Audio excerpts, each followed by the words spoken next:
எஃப்டில interest கிடைக்கும். ஆனா petrol rate அதோட அதிகமா போயிட்டு இருக்கு. உங்களுக்கு நீங்க 1,00,000 ஒரு வருஷத்துக்கு எஃப்டி பண்றீங்க அப்படின்னா உங்களோட அமௌண்ட் கிட்டத்தட்ட ஒரு வருஷத்துக்கு ஒரு ரூ. 6,000 இருந்து ரூ. 7,000 இன்ட்ரெஸ்ட் கிடைக்குன்னு வச்சுக்கோங்க. ஓகேவா?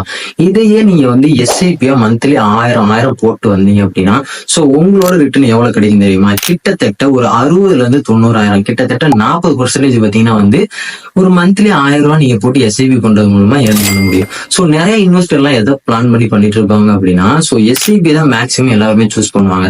சோ இந்த வீடியோல இதை பத்தி நான் ஏன் சொல்றேன் அப்படின்னா சோ இன்னைக்கு எஸ்ஐபினா என்ன, எஃப்டினா என்ன, சோ நிறைய இன்வெஸ்டர் எதை பண்ணி ரிட்டர்ன் அதிகமா எடுக்கிறாங்க, ரிஸ்க் எதுல அதிகம், சோ எதை பண்ணா நமக்கு லாபம் கிடைக்கும், சோ உன்கிட்ட ரூ. 1000 இருக்கு அப்படின்னா அதை தெண்டமா செலவு பண்ணாம எப்படி ஒரு இன்வெஸ்ட்மெண்ட்டை பிளான் பண்ணி சோ நம்ம ஏர்ன் பண்ணலாம் அப்படின்னு சொல்லி இந்த வீடியோல நான் ஃபுல்லா சொல்றேன். இதை எதுக்காக நான் மெயினா சொல்றேன் அப்படின்னா சோ இன்வெஸ்ட்மெண்ட் ரொம்ப ரொம்ப முக்கியம் இப்ப இருக்க காலகட்டத்துல.